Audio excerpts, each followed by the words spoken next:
ओम नमः शिवाय। आज मैं आपको करवा चौथ के व्रत की पूरी पूजन विधि, व्रत का उद्देश्य बताने के लिए आपके समक्ष हाजिर हुआ हूँ। तो इस व्रत का उद्देश्य है कि पति की दीर्घायु, उत्तम स्वास्थ्य और वैवाहिक सुख के लिए यह व्रत किया जाता है। यह व्रत कार्तिक मास की कृष्ण पक्ष की चतुर्थी तिथि को मनाया जाता है। और करवा चौथ की जो सामग्री है उसमें जो यूज़ होती है वो मैं आपको बताता हूँ कि करवा यानी मिट्टी का या पीतल का बर्तन हो सकता है। जो पूजा का मुख्य पात्र होता है, दीपक, घी या बाती आरती और पूजा के लिए होती है।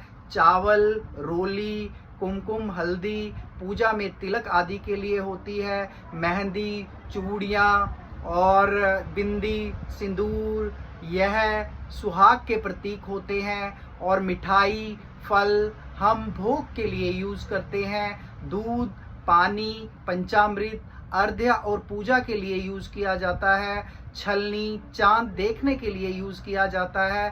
थाली और लोटा पूजन सामग्री रखने हेतु यूज़ किया जाता है। लाल या पीला कपड़ा पूजा में बिछाने हेतु यूज़ किया जाता है। भगवान शिव, पार्वती, गणेश जी और कार्तिकेय की तस्वीर पूजन हेतु यूज़ होती है। करवा चौथ कथा की पुस्तक कथा सुनने के लिए की जाती है। तो ये सभी विधि है जो इसमें मैंने आपको बताया कि इसमें जो भी पूजन विधि के लिए जो चीज़ें यूज़ होती है उसके बारे में आपको मैंने डिटेल में बताया है। अब व्रत की विधि स्टेप बाय स्टेप। सुबह सूर्य उदय से पहले सर्गी का समय होता है। सास द्वारा जो आपको दी गई सर्गी है जिसमें फल होते हैं, मिठाई होती है, सूखे मेवे होते हैं आदि का भोजन आप ग्रहण कीजिए सुबह के टाइम। और व्रत का आपने संकल्प लेना है, मैं अपने पति की दीर्घ आयु और सुख समृद्धि के लिए यह करवा चौथ पूरे श्रद्धा से रख रही हूँ।